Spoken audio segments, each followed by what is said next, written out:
அனைவருக்கும் வணக்கம். இன்னைக்கு நம்ம பார்க்க போற நூல் அமெரிக்க எழுத்தாளரான கால் நியூபோர்ட் அவர்கள் எழுதின so good they can't ignore you அப்படிங்கிற நூல். இந்த நூல் 2012ஆம் ஆண்டு வெளியாச்சு. இந்த நூலோட எழுத்தாளரான கால் நியூபோர்ட் ஒரு பேராசிரியர். இவர் ஜார்ஜ் டவுன் பல்கலைக்கழகத்தில் பேராசிரியராக வேலை பார்த்துட்டு இருக்காரு. இவர் இந்த நூல் மட்டும் இல்லை, படிக்கிறது, வேலை பார்க்குறது, அது தொடர்பான நூல்கள் நிறைய எழுதியிருக்காரு. அது போக அவர் ஒரு யூடியூப் போர்டையும் வச்சுருக்காரு. அதுக்கான இணைப்புகளையும் நான் கீழே கொடுக்குறேன். இந்த நூலுக்கான இணைப்பையும் நான் கீழே கொடுக்குறேன். கண்டிப்பாக இந்த காணொலியை பார்த்து முடிச்சுட்டு அந்த இணைப்பையெல்லாம் போய் பாருங்கள். அதெல்லாம் பார்த்தீங்கன்னா படிக்கிறது, எழுதுறது, அது தொடர்பாலாம் கொஞ்சம் ஆழமான புரிதல் உங்களுக்கு ஏற்படும். இப்போ கல்லூரியில் படிச்சுட்டு இருக்க மாணவர்களும் சமீபத்தில் கல்லூரி படிப்பு முடித்தவங்களும் இந்த நூலை கண்டிப்பாக ஒரு முறை வாசித்து பார்க்கணும்னு நான் சொல்லுவேன். அப்படி யாராவது உங்களுக்கு தெரியும் அப்படின்னா அவங்களுக்கு பிறந்தநாள் பரிசாவோ இல்லை சும்மாவோ இந்த நூலை வாங்கி கொடுங்க.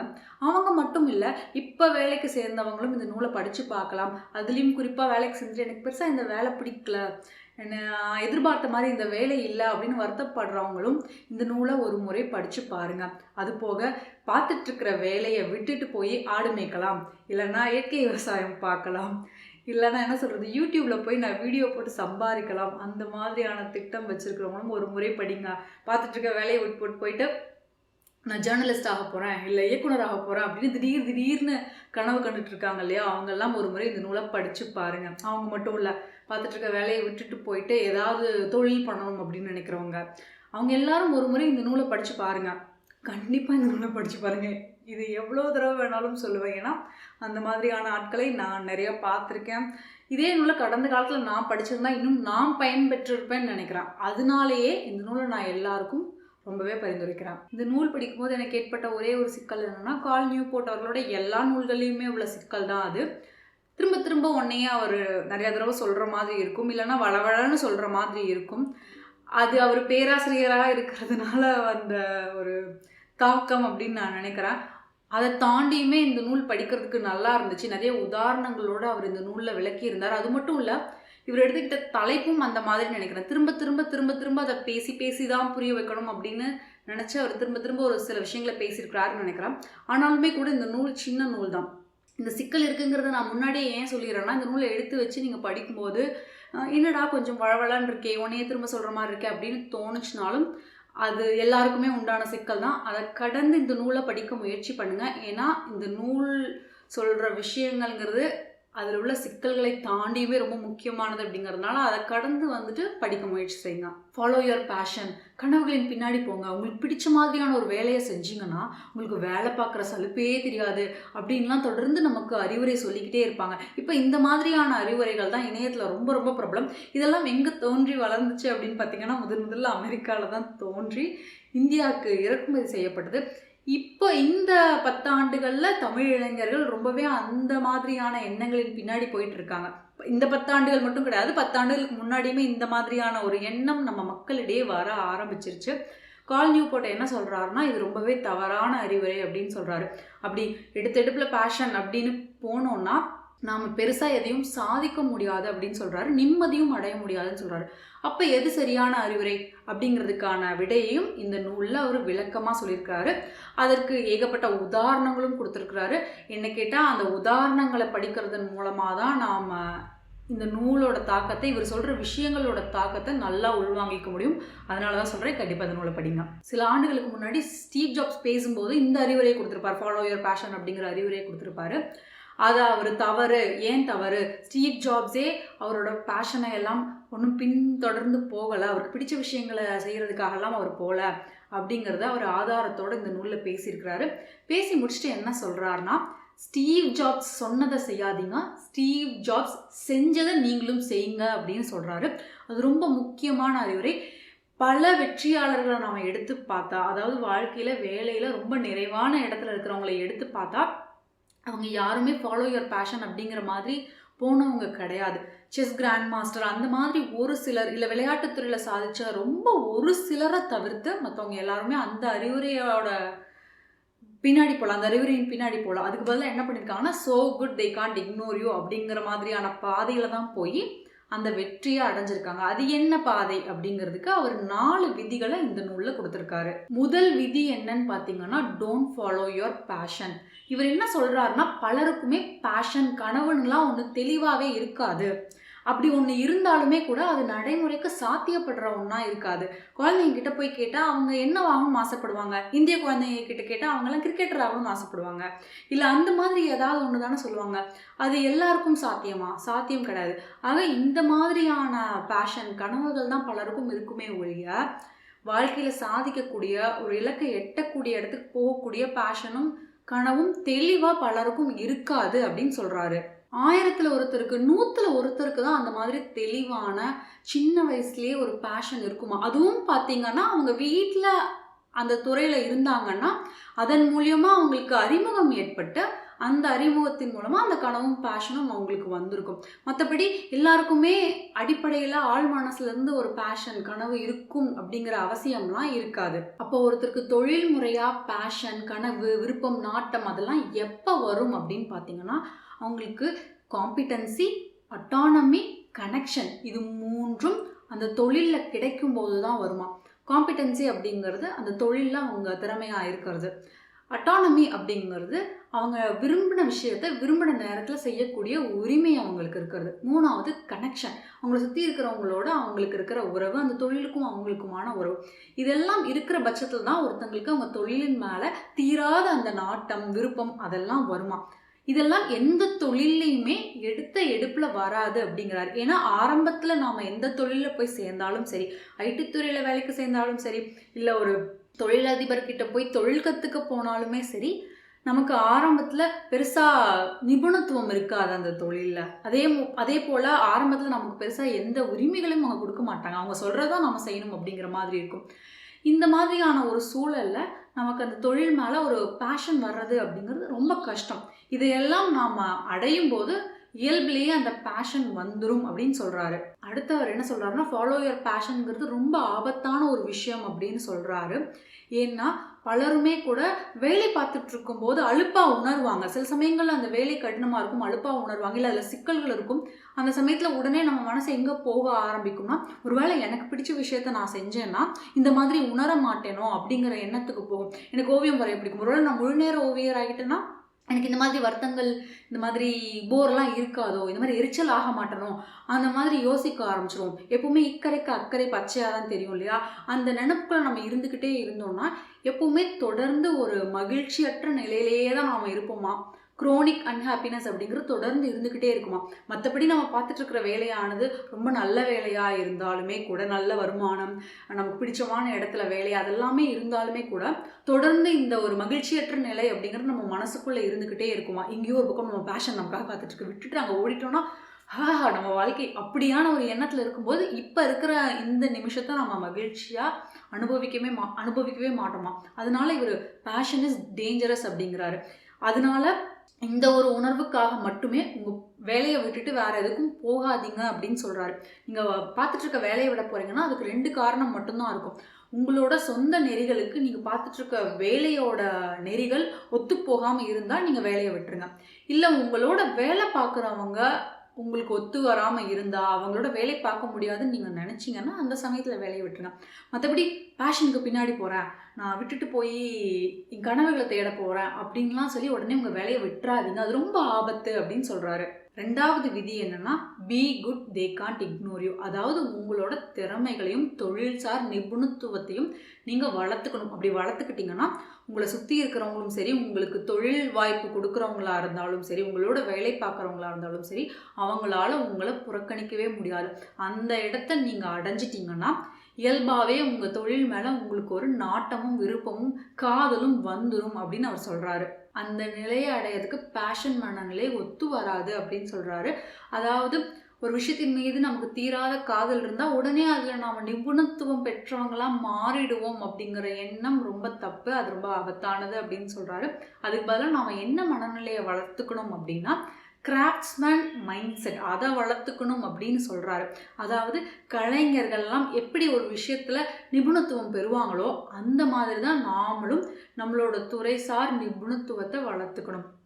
எப்படி ஒரு இசைக்கலைஞர் தொடர்ந்து சின்ன சின்ன விஷயங்களை அந்த இசையில் கற்றுக்கிட்டு பயிற்சி செஞ்சு ஒரு திறமையான இடத்தை அடைகிறாரோ அதே போல தான் நாமளும் நம்மளோட தொழிலில் அந்த இடத்தை அடையணும்னு சொல்கிறாரு. அதுக்கு அவர் ஏகப்பட்ட உதாரணம் சொல்கிறாரு. அதில் ஒரு உதாரணம் பார்த்திங்கன்னா, செஸ் கிராண்ட் மாஸ்டர்லாம் எப்படி அவங்களோட திறமையை வளர்த்துக்கிறாங்களோ நாமளும் அந்த மாதிரி படிப்படியாக பயிற்சிகளின் மூலமா நம்மளோட திறமைகளை வளர்த்துக்கணும் அப்படின்னு சொல்றாரு.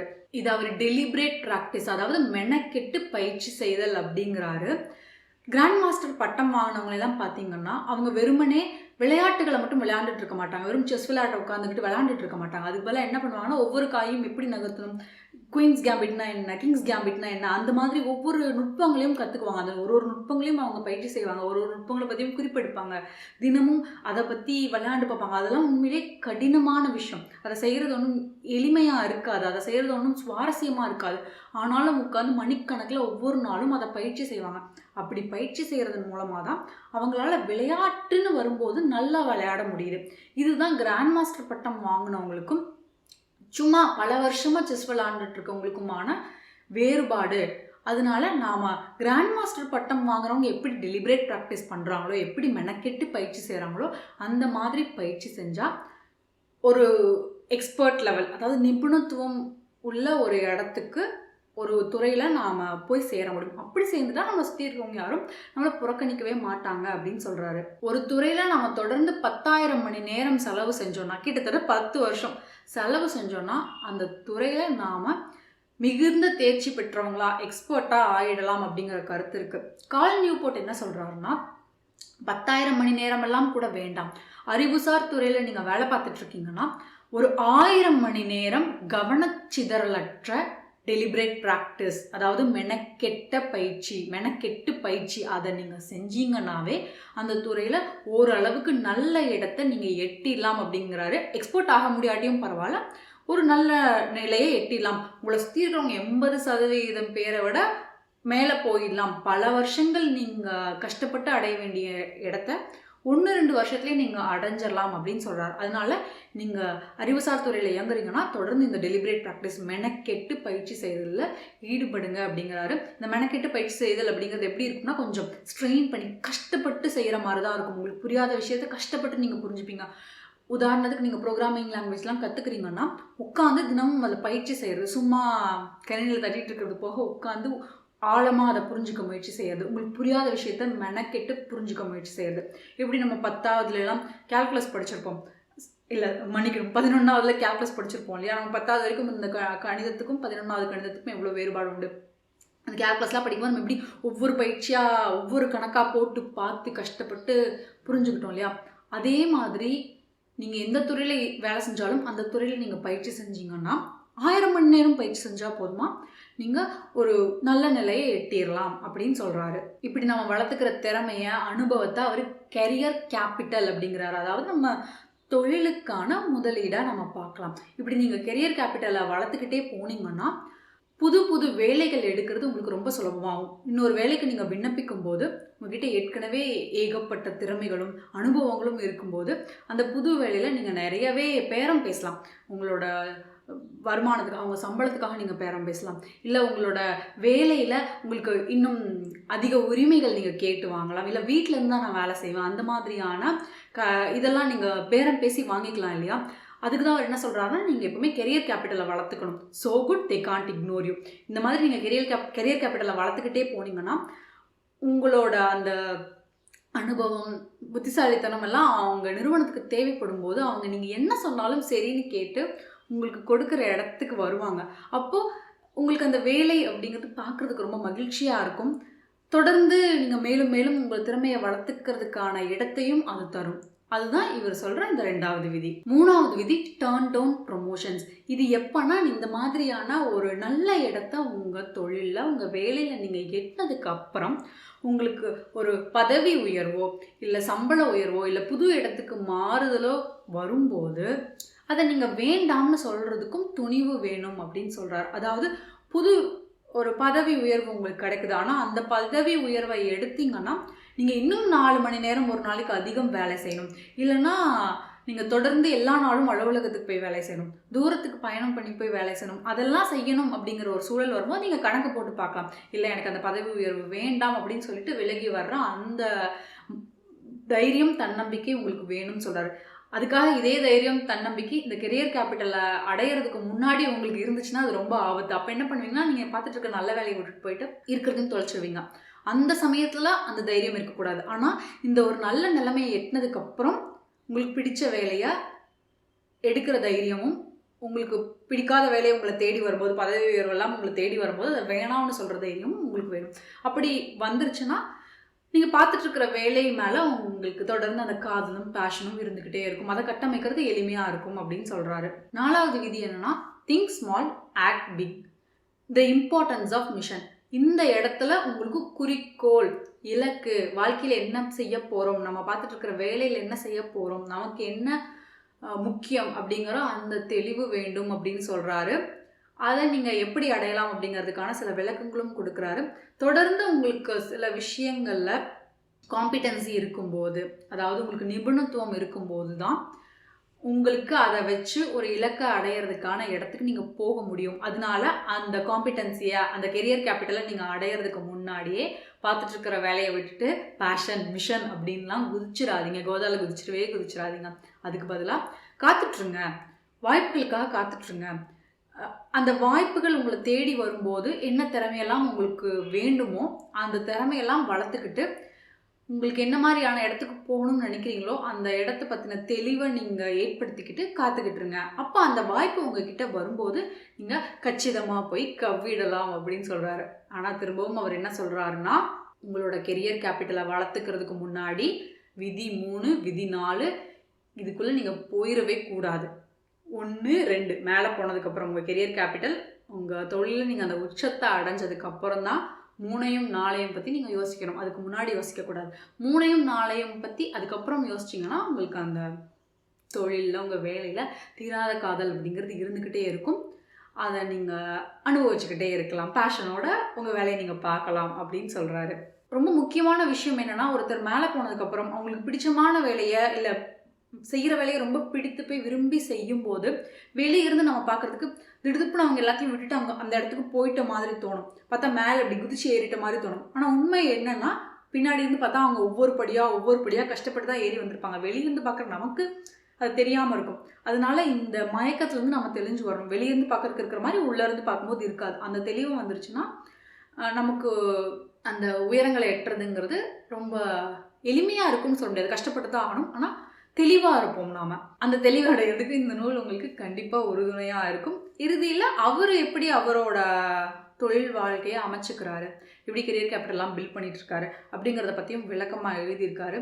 மீண்டும் ஒரு முறை சொல்கிறேன், இந்த நூலை வாய்ப்பு கிடைக்கும் போது படிச்சு பாருங்கள். என்னோட இந்த காணொலி உங்களுக்கு பிடிச்சிருந்தா உங்கள் நண்பர்களோட பகிர்ந்துக்கோங்க. உங்களோட கருத்துக்களையும் கூட பகிர்ந்துக்கோங்க. மீண்டும் வேறொரு நாள் இன்னொரு காணொலியில் உங்களை நான் சந்திக்கிறேன். நன்றி, வணக்கம்.